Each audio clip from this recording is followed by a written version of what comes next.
चलिए स्टार्ट करते हैं। क्लास 10th मैथ पार्ट 1 पहला चैप्टर का कुछ बेसिक नॉलेज आज पढ़ते हैं। तो कुछ फार्मूला है उसे मैं बता देता हूँ। पहला है वास्तविक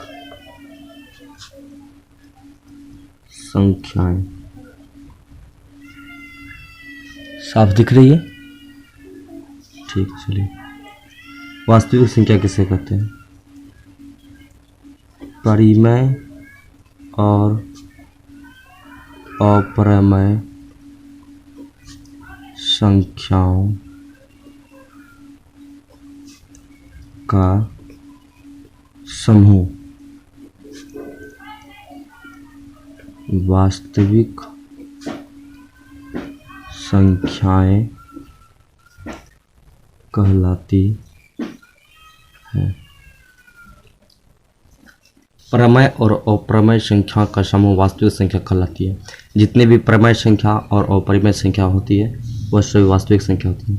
अब परिमेय संख्या किसे कहते हैं ये सभी लोगों को पता होगा। जिसे नहीं पता है कोई दिक्कत नहीं, आगे मैं बताऊंगा। परिमेय संख्या उसके पहले पढ़ते उसके बाद पढ़ते हैं पूर्णांक संख्या। पूर्णांक संख्याएं। पूर्णांक संख्या क्या क्या होती है? अब देखिए, पूर्णांक संख्या धनात्मक, पूर्ण और ऋणात्मक संख्या के समूह को पूर्णांक संख्या कहते हैं। तो लिख देते हैं धनात्मक संख्या और ऋणात्मक संख्या के समूह को ही पूर्णांक संख्याएं कहते हैं। तो जैसे उदाहरण -4 -3 -2 -1 0। फिर इधर से धनात्मक पूर्ण 1 2 3 4। इधर धनात्मक पूर्ण हो गया। इधर ये धनात्मक पूर्ण संख्या, धनात्मक पूर्ण संख्या। इधर से 0 लेंगे तो इधर ऋणात्मक पूर्ण संख्या के समूह को पूर्णांक संख्या कहते हैं। चलिए अब पढ़ते हैं परिमेय संख्या, जिसमें वास्तविक संख्या में आया था परिमेय संख्या।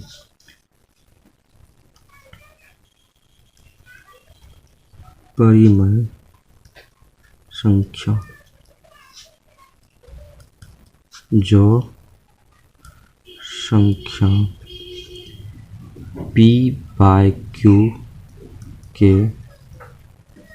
रूप में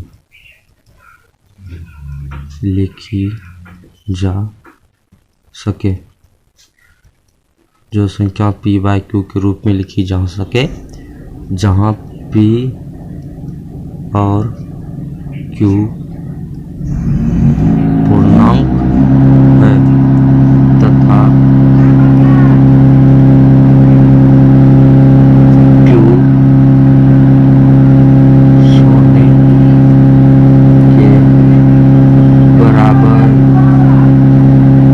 नहीं हो।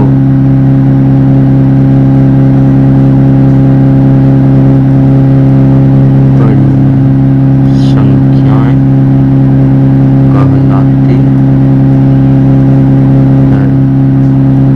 2 = not 0। जो संख्या p/q के रूप में लिखी जा सके, जहाँ q और p और q पूर्णांक है तथा q शून्य के बराबर नहीं हो, परिमेय संख्या कहलाती है। q शून्य के बराबर नहीं है, q not = 0। अब नॉट इसमें देखेंगे सभी पूर्णांक संख्याएं परिमेय संख्या होती है। यह बात हमेशा याद रखिएगा, सभी पूर्णांक परिमेय संख्या होती है। जैसे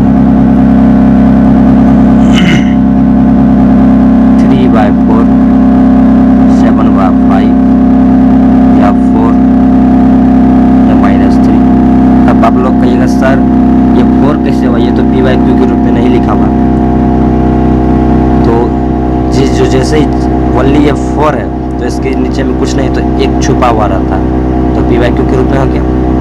ठीक है, ये पूर्णांक संख्या भी है 4, यह भी पूर्णांक संख्या है। जितनी भी पूर्णांक संख्या होती है, जितनी भी पूर्णांक संख्या होती है, ये सभी परिमेय संख्या होती है। अब पढ़ते हैं अपरिमेय संख्या।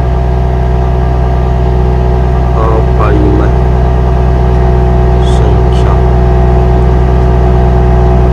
जो संख्याएं पी बाई क्यू के रूप में ना लिखी जा सके,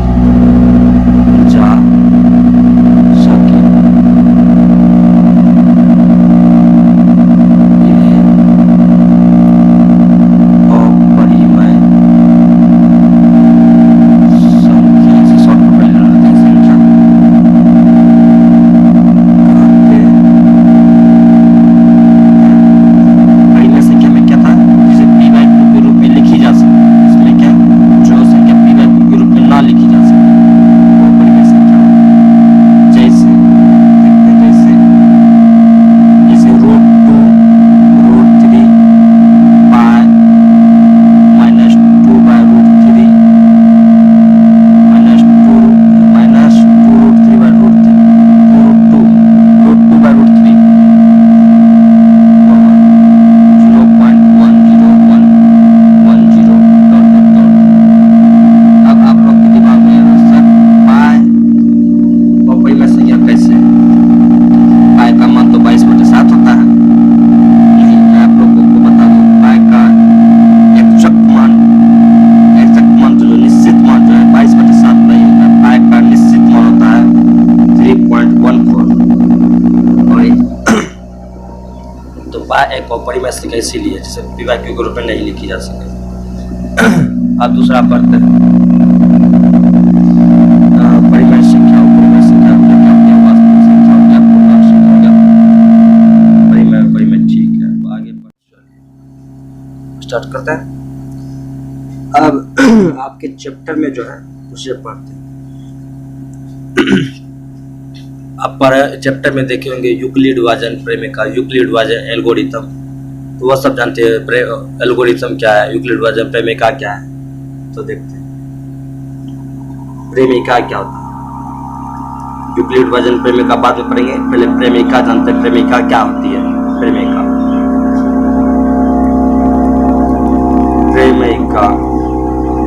एक सिद्ध क्या हुआ कथन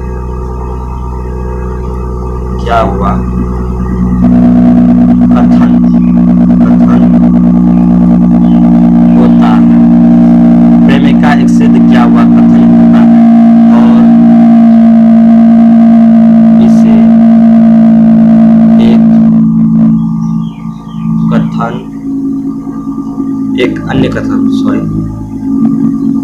एक अन्य कथन को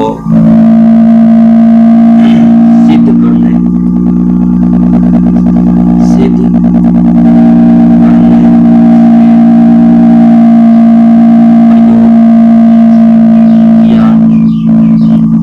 जाता है। ठीक है,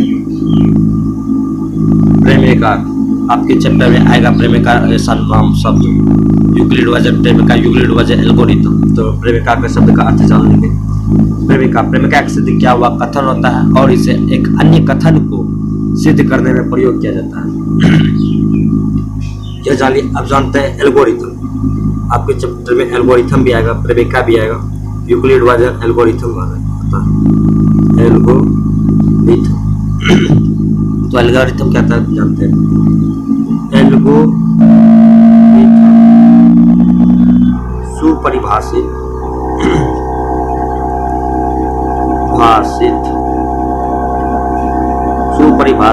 चरणों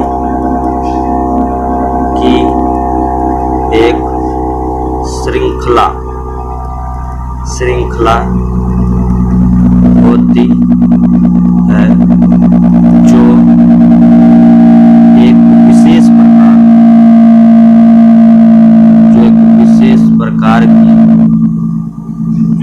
विशेष प्रकार की समस्या को हल करने की एक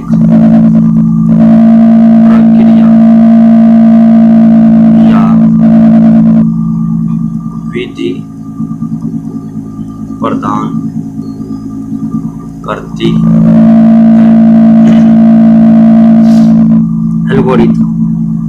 एल्गोरिथम सुपरिभाषित चरणों की एक श्रृंखला होती है जो एक विशेष प्रकार की समस्या को हल करने की एक प्रक्रिया या विधि प्रदान करती है। तो आपको हम चैप्टर में विस्तार से बताएंगे एल्गोरिथम के बारे में। एक और इसे आसान भाषा में बता देते हैं। किसी भी समस्या को हल करने उसे कई स्टेप हम उठाते हैं। किसी भी समस्या को हल करने उसे हम कई चरणों में हल करते हैं, या वो एक चरण में हल होगा, या 2 चरण में, या 3 चरण, या कई स्टेप में हल होगा। तो उन्हीं स्टेप्स को ही एल्गोरिथम कहा जाता है। और जिन सूत्र का प्रयोग कर उसे सॉल्व किया गया, जिन सूत्रों का प्रयोग कर उसे सॉल्व किया गया, वही एल्गोरिथम कहलाता है। ठीक है। अब बात रही यूक्लिड एल्गोरिथम प्रेमिका, ये आपके चैप्टर का फॉर्मूला है। तो चलिए इसे हम अगले दिन पढ़ाएंगे।